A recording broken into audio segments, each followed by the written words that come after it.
Kita dalami lebih lanjut dugaan korupsi proyek tol MBZ ini bersama Kapus Penkum Kejaksaan Agung, Ketut Sumedana. Selamat sore, Pak Ketut. Selamat sore, Mbak. Pak Mbak Ketut, Indi, gimana kabar? kabar baik. Tadi kabar dari Kejagung ada 3 tersangka baru yang ditetapkan untuk kasus korupsi proyek tol MBZ ini. Bagaimana pengembangan penyidikan kasus ini setelah ada 3 tersangka baru itu, Pak Ketut? Ini penyidikan akan terus berkembang ya. Ini baru tahap awal dari penetapan 3 tersangka yang sebelumnya sudah ada 1 tersangka obstruction of justice. Jadi untuk tersangka ini dikenakan pasal 2, pasal 3. Ini baru awal. Tentu perkara ini akan terus berkembang ke depannya ya, terutama yang terkait dengan vendor dan sebagainya. Kita tunggu aja nanti perkembangannya untuk bagaimana ke depannya, apakah ada penambahan atau tidak, nanti itu pasti akan berkembang terus. Dengan berkembang ada kemungkinan artinya tersangka ini bertambah ya, Pak Ketut? Sudah tentu ada kemungkinan, karena yang namanya ada kerugian negara dalam suatu proses penegakan hukum, tentu ada yang diuntungkan, dalam hal ini vendor. Tentu vendor juga akan kita kejar dan kita akan dalami semua perkembangan selanjutnya. Oke, pihak mana lagi yang dikejar tadi kan kalau dari 3 tersangka baru ini ada dari kasus dari tersangkanya adalah ketua lelang, kemudian ada dari pihak swasta dan kemudian ada juga dari jasa marga begitu ya. Tenaga ahli dan juga jasa marga. Pihak mana lagi yang mungkin bisa terlibat dalam kasus dugaan korupsi ini? Ini penyidikan baru tahap awal ya, saya bilang tadi ya. Kita baru memeriksa 160 saksi dan sudah menetapkan 4 tersangka. Ya tentu kita akan menguraikan dari sisi kerugian negara siapa-siapa saja vendor yang diuntungkan. Nah, ketika kita sudah menemukan siapa yang diuntungkan karena ada kerugian negara kurang lebih 1,5 triliun dari perhitungan penyidik, dan ini pun juga pasti harus berkembang ke depannya karena ini baru perhitungan penyidik dan kita sudah menggandeng ahli dari kerugian negara dan sekaligus juga menggandeng dari ahli konstruksi, Mbak. Ini tentu akan berkembang semua. Kalau masih bisa bertambah kerugian negara dari 1,5 triliun tapi masih diperkirakan bertambah, hitungannya bagaimana Pak Ketut? Dari mana penambahan kerugian negara itu? Nah, jadi begini, kita sudah terbiasa sekali menangani satu perkara pengadaan barang dan jasa, sebagaimana contohnya kemarin kita menangani perkara BTS, awalnya kita menduga ada kerugian 1 triliun, kemudian tiba-tiba saja setelah dilakukan kita menggandeng baik ahli kerugian negara dan ahli rekonstruksi, ternyata menjadi 8 triliun seperti itu.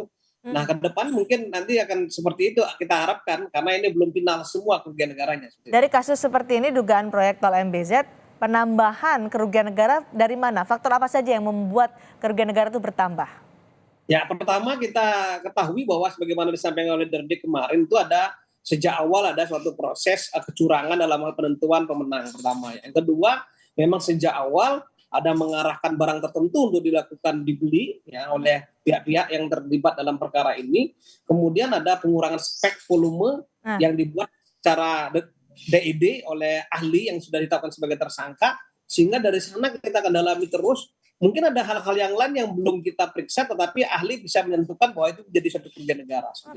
Oke, karena tadi Pak Ketut sudah menyebutkan ada pengurangan spesifikasi dan juga volume yang dikhawatirkan oleh awam, ada dampaknya nggak nih dengan pengurangan spesifikasi dan volume ini pada kualitas proyek MBZ, pada keamanan proyek MBZ, karena ini kan sudah digunakan udah bertahun-tahun digunakan dan dimanfaatkan oleh masyarakat.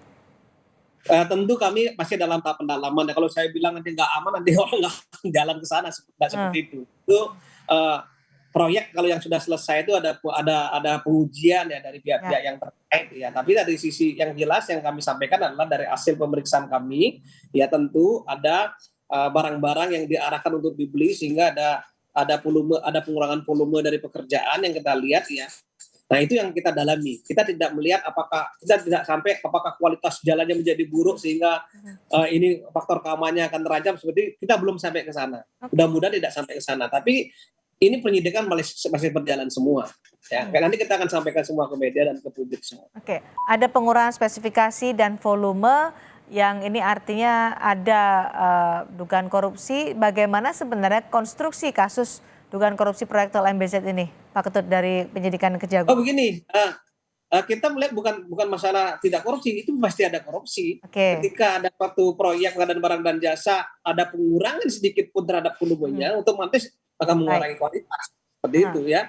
Tetapi kami tetap akan mendalami lebih jauh, ada hal-hal yang lain ya. Seperti tadi kemarin saya bilang bahwa ketika proyek BTS kita dalami, kita hanya menemukan 1 triliun awalnya, Tapi ketika dalami sepanjang proyek itu semuanya menjadi selesai, orang melibatkan ahli, menjadi kerugian 8 triliun. Nah, Oke, tentu sama dengan seperti pengadaan barang dan jasa pada proyek ini. Gitu loh. Ini porsi akan kita kasusnya seperti apa? Modus-modus apa saja yang dilakukan oleh tersangka? Ya, yang sementara dari 3 tersangka yang kita tetapkan ya awalnya ada pengaturan pemenang ya sudah tertentu itu merupakan satu perbuatan melawan hukum. Ya. Yang kedua ada spesifikasi yang secara khusus menentukan satu barang tertentu. Nah, kemudian ada pengurangan volume, itu yang baru teman-teman penyidik ya. Mungkin ini masih perlu pendalaman terus, sehingga memang dari yang 3 hal itu kita baru menentukan 3 orang tersangka dan 1 orang dari obstruction of justice yang tidak memberikan data-data dan merintangi proses penyidikan yang berlangsung selama ini. Nah, soal tersangka perintangan penyidikan di kasus ini apakah sudah selesai berkasnya Pak Ketut? Itu berkas sudah selesai, sekarang sudah tahap 2 ya. Kita akan tunggu di persidangannya mungkin dalam waktu 20 hari ke depan atau 14 hari ke depan ini kita sudah limpahkan perkaranya di pengadilan. Kita tunggu aja, nanti itu mungkin akan membuka hal yang lebih jauh lagi. Seperti kasus BTS ini ketika kita sudah limpahkan jadi terbuka dan menambah terus tersangkanya kan. Bahkan kemarin kita sudah menentukan juga 3 tersangka di kasus BTS. Ini akan berkembang terus, kita tunggu aja ke depan. Jadi siapa-siapa lagi yang akan dipanggil oleh Kejaksaan Agung untuk membuat kasus ini terang benderang? Kita sudah memanggil 160 orang saksi. Ya. Tentu kita akan mendalami terus ya, terutama yang terkait dengan tadi kerugian negara. Karena kerugian negara ini kan harus terang dan menderang kemana alirannya ini kita akan dalami semua. Dan dalam bentuk kemungkinan tidak hanya pasal 2, pasal 3 yang kita terapkan. Bisa juga pasal 345 di Undang-Undang TPPU. Pencucian uang. Kita lihat ke depannya. Untuk menentukan siapa saja pihak-pihak yang diuntungkan, Kejagung akan melibatkan siapa saja, Pak Ketut? Kalau kita masih pasal 2, pasal 3, tentu vendor sudah pasti kita panggil dan dia sebagai orang yang paling bertanggung jawab. Karena ketika ada suatu kerugian tentu ada yang diuntungkan dalam perkara ini. Gitu. Karena ketika nanti kita menentukan pasal lain seperti TPPU, pasal 345 Undang-Undang TPPU, tentu kita akan menggandeng pihak-pihak seperti perbankan, PPATK, kita akan gandeng semua untuk menuntaskan perkara ini. Menuntaskan perkara ini. Kira-kira dalam waktu dekat siapa yang akan dipanggil? Karena ini kan besar sekali nilainya, dari 13,5 triliun rupiah untuk anggaran kasus ini. Nilai kerugian negara 1,5 triliun, bisa dibilang ini hampir 10%-nya ya Pak Ketut untuk kerugian negara dalam kasus ini? Ya, bisa dibilang seperti itu ya. Tentu kita setiap hari akan kita rilis siapa saja yang dipanggil. Ya, ini tidak berhenti sampai di sini dan kita berharap ini akan tuntas semuanya dan paling terpenting bagaimana ke depan kerugian negaranya bisa kita pulihkan seperti itu, Pak. Kerugian negara bisa dipulihkan, itu target dari Kejaksaan Agung gitu ya? Ya, karena itu tujuan daripada korupsi tidak sekedar memenjarakan, bagaimana uang yang dikorupsi ini bisa dikembalikan dan yang paling terpenting kita sudah mendapatkan nilai real kerugian negara dari teman-teman BPK atau BPKP yang membantu kita dalam proses penghitungan kerugian negara. Siapa yang bertanggung jawab atau siapa yang bisa dikejar untuk bisa mengembalikan kerugian negara 1,5 triliun ini dalam proses penyidikan selanjutnya, Pak Ketut? Tentu begini, tadi saya bilang ya, ketika kita menerapkan pasal 2 dan pasal 3 terhadap undang-undang tindak pidana korupsi dalam satu kasus, pasti ada orang-orang yang diuntungkan, dalam ini vendor atau pihak swasta. Ya. Nah, dari pihak swasta ini kan kita kembangkan kemana saja dibawa uang ini sampai sekian besar gitu loh. Seperti kasusnya. Follow the money ya? Ya, follow the money, follow the asset kita akan kembangkan terus, termasuk follow the suspect seperti itu. Kerjasama dengan Jasa Marga bagaimana Pak Ketut untuk mengungkap kasus ini? Ya tentu semua pihak yang bertanggung jawab yang terlibat dalam kasus ini kita akan panggil, kita akan klarifikasi dalam rangka membuat terang kasus ini ke depannya di persidangan. Jasa Marga mendukung ya soal ini? Ya, tadi kemarin saya baca juga merespon bahwa mereka mendukung ya.